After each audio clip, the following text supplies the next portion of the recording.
Welcome to our September Planet Possible MiniPod. I'm Niki Roach. If you've not caught our MiniPod before, it's a monthly update episode where we react to current events in water, climate and nature, and it's a MiniPod because it'll only take about 15 minutes of your time. So each MiniPod, I'm joined by an environmental expert guest who chooses 3 talking points that'll keep you right up to date with the latest planet positive developments. And this MiniPod, my co-host is a freelance journalist and the editor of SciWem's Environment magazine, who has her finger on the pulse of all things water and environment, Jo Caird. And in today's episode, we'll be talking about a recent study that says green social prescribing is effective for tackling poor mental health. This week, the Rivers Trust Big Rivers Watch is happening, so let's find out what that's all about. And Jo is passionate about street trees, so we're going to hear about her foraging adventures. Let's get started. Tell us about this study that you found around green social prescribing. So it is a study that was partly government funded of 8,000 people who were helped to take part in activities out in nature, things like community gardening, tree planting, nature walks, and prescribed that kind of activity rather than drugs or CBT or various other things. And the project found that it was significant, that it had a positive impact on people with levels of anxiety falling, and that it was cost effective as well. And this was something that happened. It was 7 green prescribing pilot projects, £5.7 million of government funding. So it's really encouraging that these types of schemes, I think, have been talked about for quite a long time now. I remember first hearing about this years back when I was over and I was doing a project and doing a piece in Finland, and they were talking about it there in like 2012, and that seemed quite radical at the time. But now it's becoming more understood that nature is wonderful for us, and that getting out into it and also doing community activities within it is good for our wellness and can save the public purse. And why I brought it to you today is that, of course, nature can help us. But the other side of that, I think, is that if you have people getting out into nature who might not otherwise be doing that, you are raising people's awareness of nature. And the more people are plugged into nature, the more they're going to look after it and pay attention when other people aren't looking after it, and when the correct funding isn't being put towards looking after it. That I just found really encouraging, and I like picking good news stories for these things. It is really encouraging, and it's really interesting, I think, to hear that there's like an evidence base being developed. We did an episode on green and blue social prescribing a couple of seasons back now, actually, and it was interesting for me to hear that equitable access to green social prescribing is really tricky. So the guest that we had on, Stephanie Smith from Bradford NHS Hospital Trust, was saying that there are some communities, certainly within Leeds and Bradford, where she was working, that don't have access within a couple of miles to green space. So green social prescribing requires people to be able to get to that space, to be able to take part in that kind of activity. And actually, when we think about the way that we plan our cities, when we plan housing development, and we've got lots of new housing coming, certainly here in the UK under the new Labour government, there's a lot more housing planned. Thinking about how you bake in appropriate levels of green space feels even more key, because actually it's great that it's working, but there's an element of how far some people have to travel just to find somewhere, pleasant and green to be able to be. Yeah, who are these things working for? And if it's the people who are most vulnerable, who are going to have most benefit, the idea of having to drive to a green space is just deeply depressing, isn't it? But that's the truth for so many people. That's a topic I've been interested in generally about access to the countryside, access to green spaces, and how something that so many of us regard as, well, it's public realm, it's for all of us, isn't it? But if you can't get there, also if you don't feel welcomed there, I think that as white middle class people, we feel very confident, many of us feel very confident in the countryside and that this is our place because we are welcomed there by the people of the countryside. But that's not the case for everyone in this country. I did a piece a couple of years back where I went walking with a group called the Bristol Step-In Sisters, which are a group led by a woman of colour who's passionate about the outdoors and about getting her friends and colleagues and peers, women of colour, out into nature. They do get negative remarks from people, even if it's just little things, people saying, oh, you're far from home, or trying to help, or saying, do you know where you're going? And you wouldn't say that to a group of white women in this situation, or a white woman or a couple by themselves, or all these things that are fairly subtle probably, but are really important as far as access to nature, and therefore people investing in nature for themselves and as citizens. It's not straightforward, and there's still a lot of work to do. It's really interesting for me that you found a study that evidences the benefits, because I think instinctively it feels like a good thing to do. But one of the challenges is, if you are NHS funding, for example, then you're going to have to make some really difficult decisions about where funding is allocated. And so building an evidence base to demonstrate that this is about health, actually, isn't it? It's about positively helping people and hopefully building some resilience in mental health. But you need that evidence base to be able to say, if I'm making an investment decision, about where am I going to fund, and we see the same for nature-based solutions, I think, in the water sector, then being able to have some evidence to say there's a cost-benefit analysis that stacks up, which is really interesting. So remind us who did the study then, Jo. Where did you find it? One of the authors was Ruth Garside at the University of Exeter. One of the pilots was in Bristol and also Humberside, South Yorkshire, Derbyshire, Nottinghamshire, Manchester, Surrey. So actually really far, big spread. And just the point about quantitative data, the information about happiness scores and levels of anxiety. So levels of anxiety average went from 4.8 to 3.4 and happiness rose. And I think your point about evaluating nature-based solutions is an interesting one as well, because I think it is tricky to do these things, to evaluate some of these essentially more holistic results from things. So I think the water sector, the environmental management sector, is very good at saying, if you do this input, you get this output. And we can be quite specific about that. If you build this dam, you will be able to stop the water up to this level. Whereas if you're talking about putting in reed beds, you say, well, if it rains this much, then we might be able to stop the water this much. And there has to be a bit of flexibility in that system. But if you accept the flexibility, then you maybe get greater gains in the long term. And I think this kind of the same holds true, I think, for something like green prescribing, that it's really important, as you say, as far as allocating NHS budgets, to have the figures to say, yes, this works and we know how much it costs, and this will cost less than the equivalent in medication prescriptions or CBT.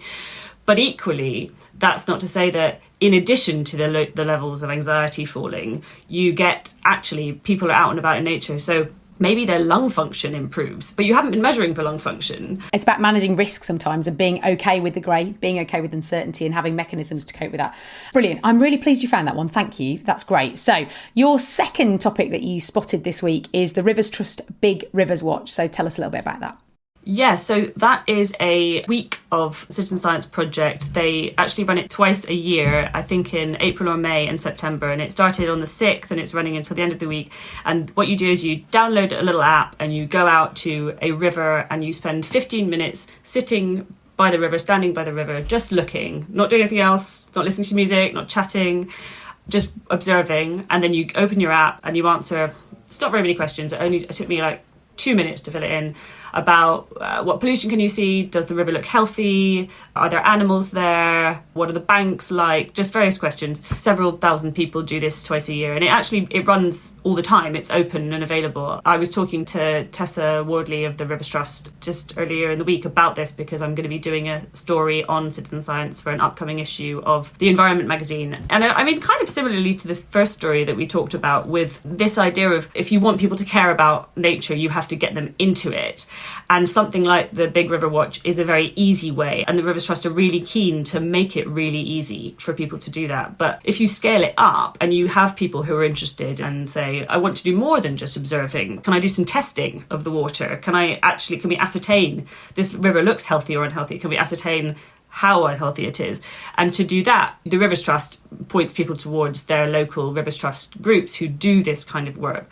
Or I'm going to be speaking to an organisation called Earthwatch, who do something called, I think, the Water Blitz, which is also a twice a year event, but they're sending out testing kits. And so you are actually looking at compounds in the water. The reason why that's useful is just you get a granular approach, hopefully across the country. And by doing that, you're able to support the work of the regulators, I guess, in a sense, and the water companies, who cannot, with the best will in the world, have an eye on every body of water in this country.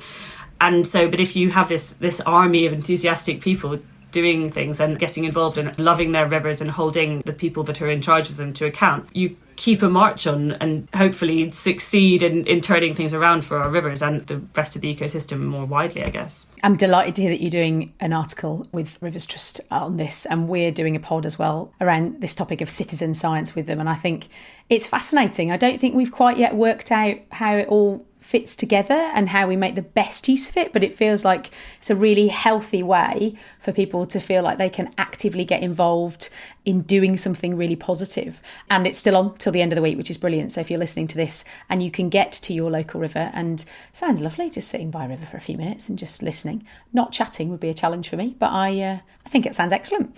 Brilliant. Thanks for that one, Jo. Right, so your third topic is something you're passionate about. So you've been foraging this week, so we want to talk about street trees. Tell me all about that. I live in Hackney in East London, which is one of the areas of the country and areas of London with the most diverse range of street trees at all. I think there's something like 300 different species of street trees. And I've written about this in various capacities because, I love my local area. I have kids. I'm around my local area a lot.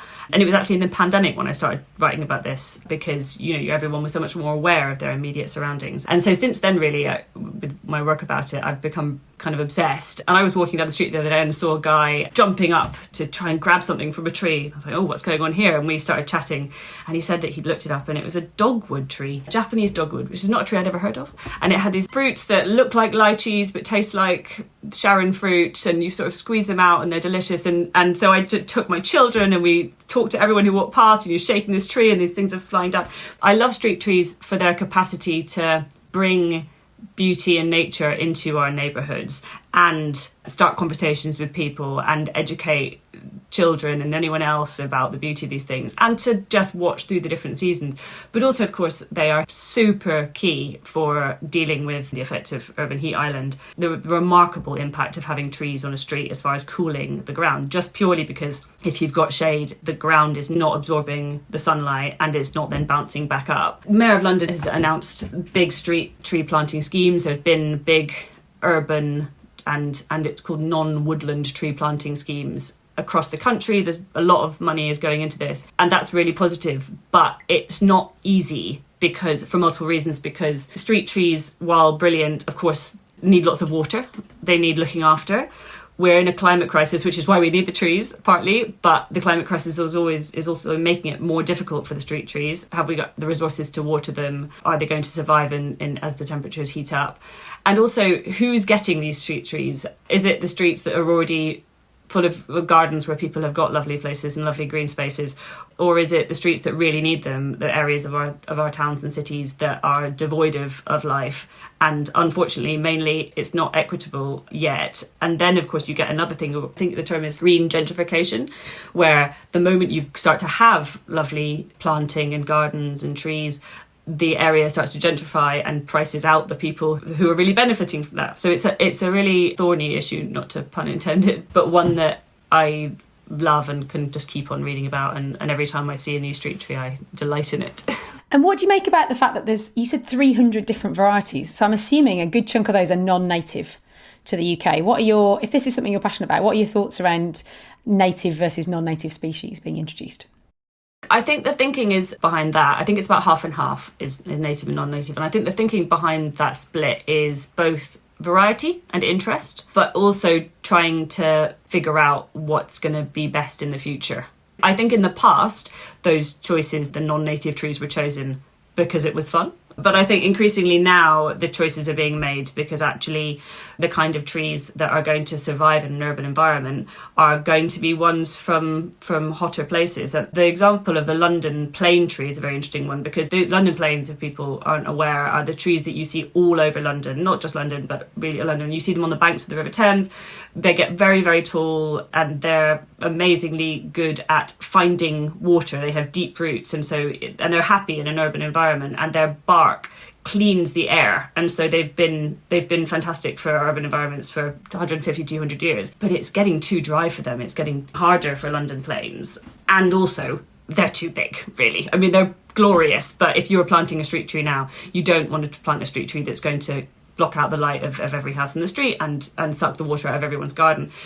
So now clever decisions are needing to be made about which trees you plant, because the trees that are less water hungry tend to be less good at creating shade, because that's just the nature of how these trees have evolved. And so you're constantly trying to strike a balance when planting trees in urban environments so that you're ticking all the boxes. And it's really tough in places in southern Europe where they need more tree coverage, but there's just not the water to water them. What's positive is that these conversations are ongoing in all these places. And there's the Mayor's Fund for Street Trees, which is a multi-Europe or maybe worldwide initiative to get local mayors to prioritise planting street trees. So lots of work is being done. I think the thing that's really interesting for me about trees is that it's not instant. And so actually, that whole kind of plant trees that you may never see grow, really interesting legacy thing there, isn't there, about making really sensible decisions, and not for us, but for the next generation and the generation afterwards, actually. So it feels like it's making a long-term difference, not just a short-term one, which is really fascinating. Well, I'm delighted that you found some dogwood. I mean, that sounds brilliant. And thanks for joining us. We have run out of time. We're trying to keep these short and sweet. You can subscribe to Planet Possible on your usual podcast player to never miss an episode. And we've got more fantastic guests and topics lined up for the rest of the year. That's it, everyone. Stay safe, and we'll see you next time.